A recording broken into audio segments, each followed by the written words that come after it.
Siempre me dicen, licenciado, páseme un formato de amparo. Yo les digo, pero ¿por qué quieren un formato? O sea, ¿qué pueden ver en un formato que no puedan ver pues, en la ley? ¿No? Y el tema aquí es, sí tenemos que saber los requisitos de forma, porque si nos falta uno, pues nos van a requerir. Si no lo precisamos de la manera adecuada, vamos a tener un requerimiento, y si no lo cumplimos, posteriormente nos pueden desechar la demanda. Entonces, ¿es importante la forma? Por supuesto que sí. ¿Qué es lo más importante del amparo? Siempre se los he dicho, los conceptos de violación, es decir, la teoría. ¿Qué es la argumentación que vamos a realizar dentro de la demanda de amparo? Ahí es donde se gana verdaderamente o se pierde un juicio de amparo, ¿ok? Entonces, vamos a empezar el día de hoy por el tema de la forma. ¿Qué requisitos formales necesita nuestra demanda de amparo? Son, para el juicio de amparo indirecto, los vamos a encontrar en el artículo 108 de nuestra ley de amparo, que nos dice lo siguiente. La demanda de amparo indirecto debe formularse por escrito o por medios electrónicos en los casos que la ley lo autorice, en la que se va a expresar, la fracción primera, nombre y domicilio del quejoso y de quien promueve en su nombre, ¿ok? Quien deberá acreditar su representación, desde luego. Vamos a recordar en el artículo 5 de la ley de amparo, nos dice quién es el quejoso, ¿ok? La persona, en palabras sencillas, que resiente la afectación. ¿Estamos de acuerdo? Artículo 5, fracción primera, el quejoso tiene tal carácter quien aduce ser titular de un derecho subjetivo o de un interés legítimo, individual o colectivo. Ahorita vamos a poner un ejemplo de casos concretos y vamos a ir armando nosotros mismos nuestra demanda de amparo, es decir, cómo vamos a señalar el quejoso, el tercero interesado y demás, para tener absoluta claridad del tema. En la fracción segunda encontramos nombre y domicilio del tercero interesado. ¿Quién es el tercero interesado? La persona que tiene un interés contrario al del quejoso, quien gestionó el acto reclamado, su contraparte en el juicio, quien tiene interés en que subsiste el acto reclamado, ¿ok? Y esto es muy, muy importante. Si no los conoce, manifestarlo así bajo protesta de decir verdad. La autoridad o autoridades responsables, ¿ok? En caso de que se impugnen normas generales, vamos a señalar a los titulares de los órganos de Estado a los que la ley encomienda su promulgación. ¿Quiénes son? Recordemos que el proceso legislativo es un proceso amplio, es un proceso en el que intervienen diversas autoridades. Desde el momento en el que inicia la iniciativa de ley, su discusión, su votación, su aprobación, se envía al Ejecutivo, quien la sanciona, después se publica. Todo este es el proceso legislativo. Sin embargo, cuando reclamamos en un amparo indirecto la inconstitucionalidad de una norma, ya no señalamos a todas las autoridades que intervienen, ¿ok? Únicamente a las que la ley les encomienda su promulgación. Esto es, Poder Legislativo y Poder Ejecutivo, dependiendo la norma. Recordemos, si es una norma local, una ley de un estado, ¿a quién vamos a llamar? Al Congreso del Estado y al gobernador. Si es una norma federal o general, vamos a llamar al Congreso de la Unión, es decir, a la Cámara de Diputados, Cámara de Senadores, cada una tiene su representación, y al presidente de la República. Si es un reglamento municipal, ¿a quién vamos a llamar? Desde luego no vamos a llamar al Congreso del Estado porque no tuvo ninguna participación en ello. Es única y exclusivamente al ayuntamiento, ¿ok?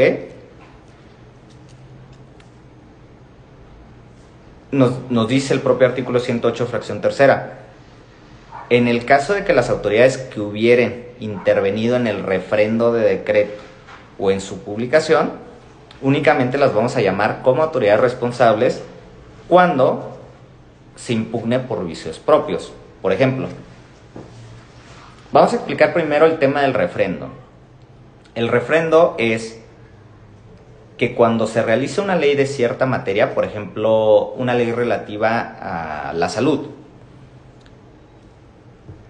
el secretario de salud o del ramo correspondiente refrenda la ley, es decir, la vota, la aprueba el Congreso de la Unión, la sanciona el presidente y el secretario, digamos, que da como un visto bueno. Pero es un tema completamente formal porque la ley ya existe en el momento en el que se promulga y se publica. Pero el secretario, como un tema de mera formalidad porque no participa materialmente en el procedimiento legislativo, va, la sanciona y refrenda y listo. Ahora, posteriormente se publica. ¿En dónde se publica la ley? En el Diario Oficial de la Federación, si es una ley federal o general. Si es una ley local, pues en el periódico o en la Gaceta del Estado. ¿Ok? Pero no los vamos a llamar. Antes sí teníamos que llamar absolutamente a todo el mundo. Por ejemplo, impugnábamos la Ley General de Salud en cierto artículo que preveía las dosis para el consumo personal, por ejemplo, de cocaína en la posesión. Y teníamos que llamar al presidente de la República, a las dos cámaras del Congreso de la Unión, al secretario de Salud, al Diario Oficial de la Federación. Que de todas esas 4 autoridades, las únicas que realmente importan en un procedimiento material de legislación es Congreso de la Unión y Presidente de la República. Ya lo entendió así en la nueva ley de amparo y dice: nos quitamos de problemas, eliminamos estas 2 autoridades a menos que se reclamen por vicios propios. ¿Qué significa esto? Que la publicación se hizo de manera incorrecta,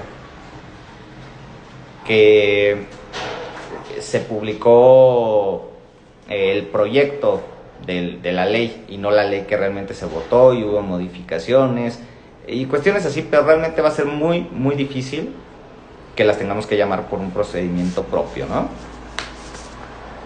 Posteriormente tenemos que señalar la norma general, acto u omisión que de cada autoridad se reclame. Bajo protesta de decir verdad, los hechos o abstenciones que constituyan los antecedentes del acto reclamado y que sirvan de fundamento a los conceptos de violación. Ahorita vamos a hacer el ejemplo claro. Vamos a señalar los preceptos que, conforme al artículo 1 de esta ley, es decir, los preceptos que contienen los derechos humanos y garantías que se estiman violados, los tenemos que señalar. Y posterior a ello, los conceptos de violación. Ojo, cuando el amparo se promueve con fundamento en la fracción segunda del artículo 1 de esta ley, se tiene que precisar la facultad reservada a los estados y al Distrito Federal. Vamos a analizar ese tema porque es interesante. Recordemos que el artículo 1 de la ley de amparo nos establece cuándo vamos a poder promover un amparo. Esto es, cuando exista un acto de autoridad que transgreda derechos fundamentales, o en la fracción segunda y en la fracción tercera encontramos lo que se llama el amparo soberanía. Esto es, que hay ciertas competencias constitucionalmente establecidas para la Federación y para los estados. Y si la Federación transgrede o invade una de estas facultades de los estados y con eso genera una violación a derechos fundamentales de una persona, esta persona puede ir al amparo indirecto y señalar: se me transgredió mi derecho a la educación toda vez que el Congreso del Estado de Michoacán o el gobernador del Estado de Michoacán invadió una competencia del gobierno federal. y en consecuencia me causó esta serie de afectaciones. En ese supuesto se puede hacer un amparo soberanía, pero nos establece aquí en el artículo 108 de la Ley de Amparo como requisito formal que tengamos que precisar cuál es esta facultad reservada para el Distrito Federal o la Ciudad de México ahora, o para la autoridad federal. Es decir, cuál es esta facultad que se transgrede para efecto de que proceda el amparo en estos sentidos. Y listo. Entonces, como pueden ver, si nos vamos al artículo 108 y queremos hacer una demanda de amparo indirecto, este es el formato. Así de sencillo. Llenamos estos requisitos y nuestra demanda va a ser admitida. Ojo, estamos hablando desde un aspecto meramente formal. Esto no significa que nos van a conceder el amparo, ¿ok?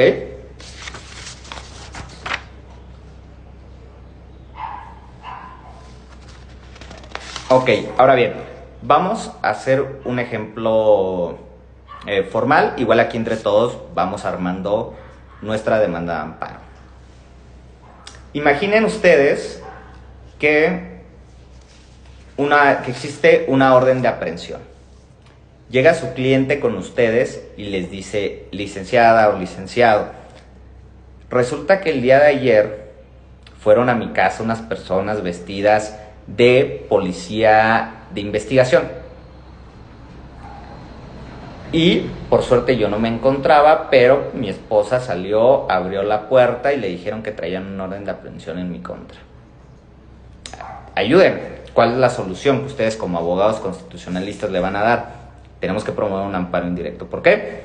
Porque si no, donde te agarren, te van a detener.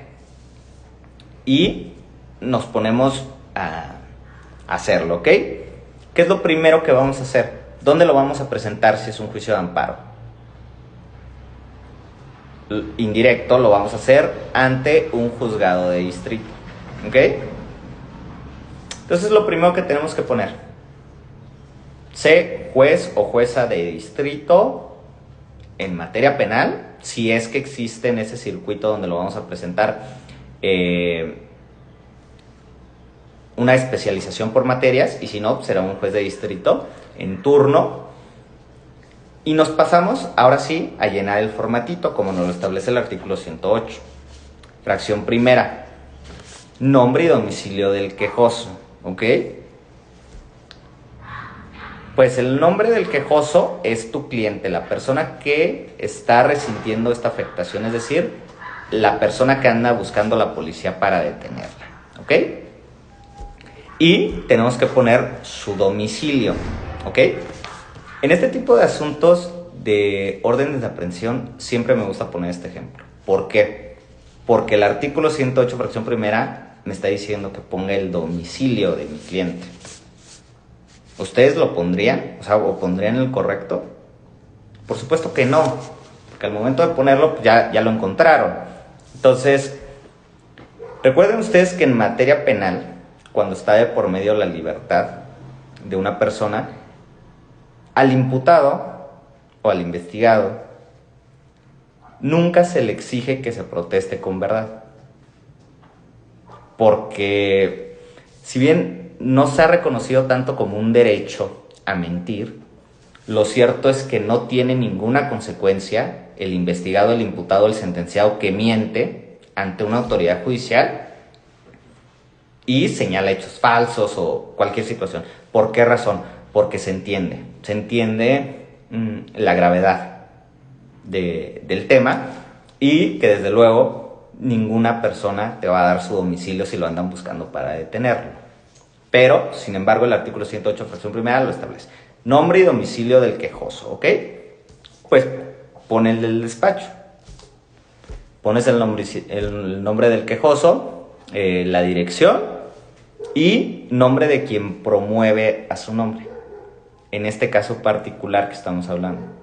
Desde luego que tú como abogado, a menos que te diera un poder general para pleitos y cobranzas, si no tienes un poder, un mandato de esa naturaleza, tú lo estás haciendo, pero él lo va a promover por su propio derecho.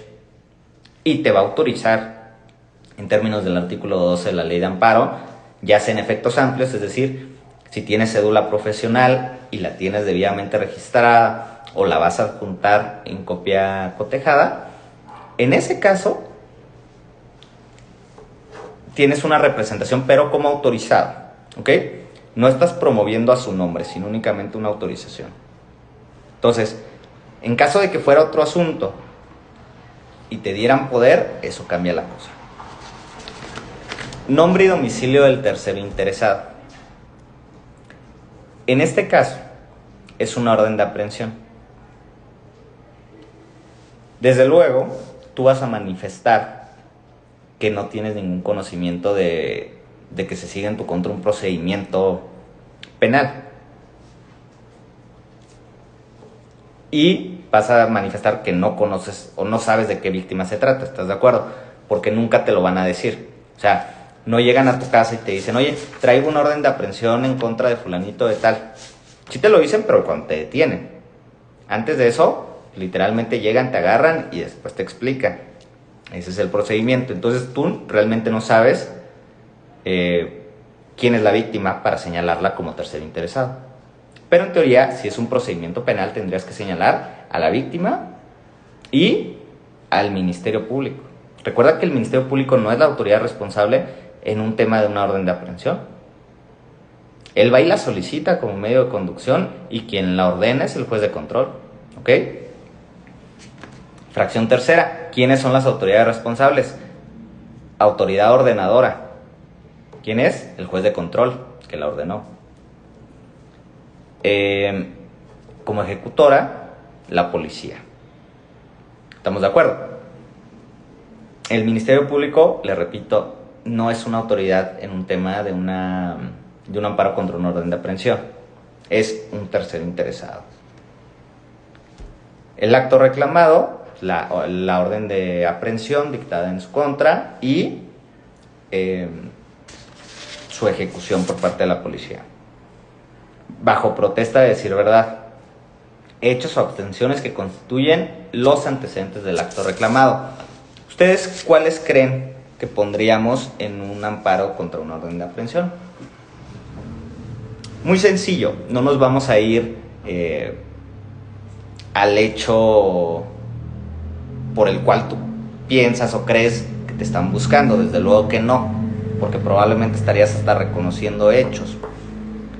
Únicamente tienes que establecer de manera muy sencilla.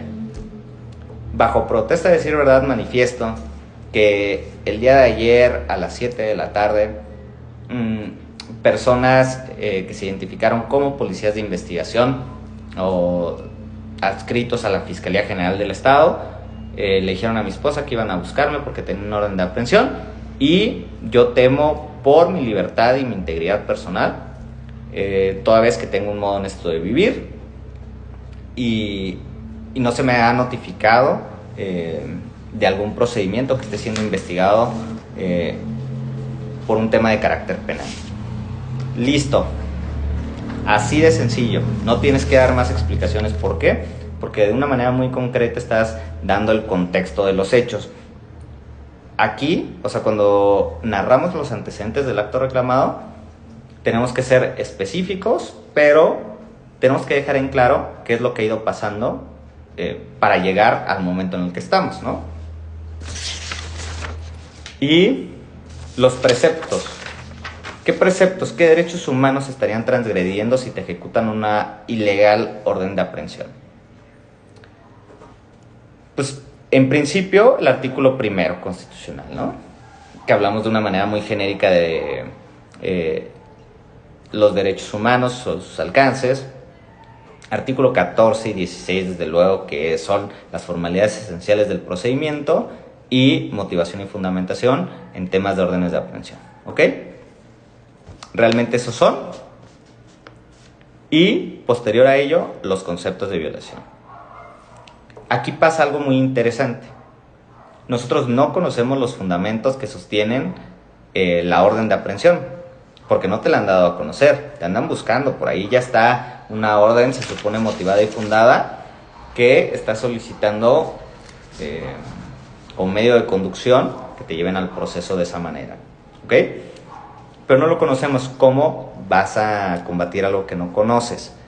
Para efecto de que exista esta procedencia, tú tienes que hacer tu concepto de violación en ese sentido y decir: reclamo que la supuesta orden de aprehensión no me ha sido hecha de mi conocimiento, lo cual transgrede el artículo 16 de la Constitución, debido a que no se encuentra de manera escrita, no me lo han hecho conocer de esa manera, por lo tanto no conozco ni los motivos ni fundamentos que la sustenten, y eso me deja en completo estado de indefensión.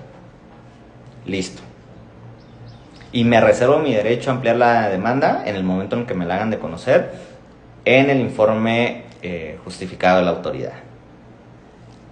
La firma de tu cliente se va y se presenta.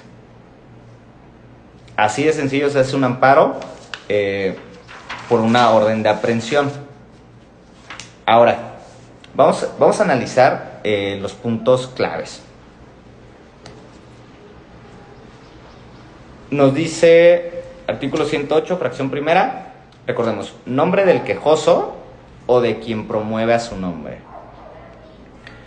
Si no traes un poder tú como abogado, salvo en materia penal o salvo en temas relacionados con el artículo 15 de la Ley de Amparo, que estamos hablando de incomunicación, destierro, extradición, desaparición de personas, cuestiones de esta naturaleza tan grave, no tienes tu representación de la otra persona, ¿ok? Entonces lo tendrá que hacer por su propio derecho. Y algo también muy interesante: nombre y domicilio del tercero interesado. Y si no los conoce, manifestarlo así bajo protesta de decir verdad. ¿Qué significa eso? Que hay casos en amparo indirecto, solo, única y exclusivamente en amparo indirecto, en los que puede no existir una persona tercera con interés. ¿Cómo podría ser esto? Recordemos que el amparo indirecto procede contra cualquier tipo de acto o omisión de autoridad, ¿ok? Pero esto no significa que necesariamente exista una parte que tenga un interés contrario al quejoso. ¿Cuándo pudiera ser eso? Un ejemplo sencillo: la universidad o mi escuela no me quiere dar un título profesional o me retiene mis documentos. Tú te vas al amparo indirecto, tú eres el quejoso, la autoridad responsable de la universidad, y hay un tercero interesado. ¿Quién tendría interés en que no te den tu título? ¿O a quién le afectas si te dan tu título? Pues por supuesto que a nadie. Entonces, así lo vas a manifestar. Bajo protesta de decir verdad, lo desconozco. O en una cuenta de banco, cuando tú vas para que te devuelvan tu dinero o te levanten un bloqueo de tu cuenta bancaria, ¿quién es el tercero interesado? Pues nadie.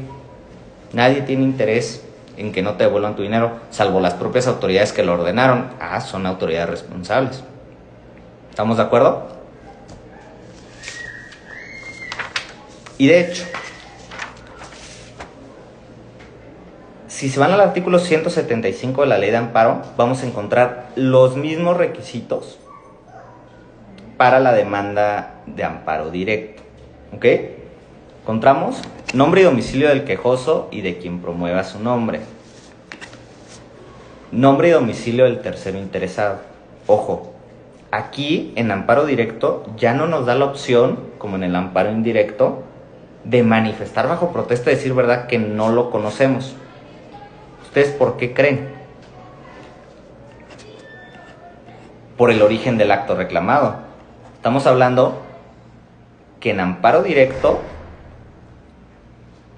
vamos a analizar de manera constitucional sentencias definitivas, laudos o resoluciones que ponen fin al juicio, ¿ok? Desde luego que en cualquier juicio civil, mercantil, de lo que quieran, hay una contraparte. Si no, no es un juicio. Y siempre tendremos que señalar el tercero interesado, ¿ok? Autoridad responsable, ¿quién es? El juez, la sala, el magistrado que dicta la apelación. Acto reclamado, la sentencia o resolución. Eso es muy sencillo. la fecha en que fue notificado el quejoso de la sentencia, los preceptos que conforme a la fracción primera contengan los derechos y garantías que se dicen transgredidos, y finalmente los conceptos de violación. Como podemos ver, los aspectos formales de la demanda de amparo directo e indirecto son prácticamente los mismos. Lo único que cambia es que en amparo directo únicamente tenemos una autoridad responsable, no tenemos varias autoridades responsables.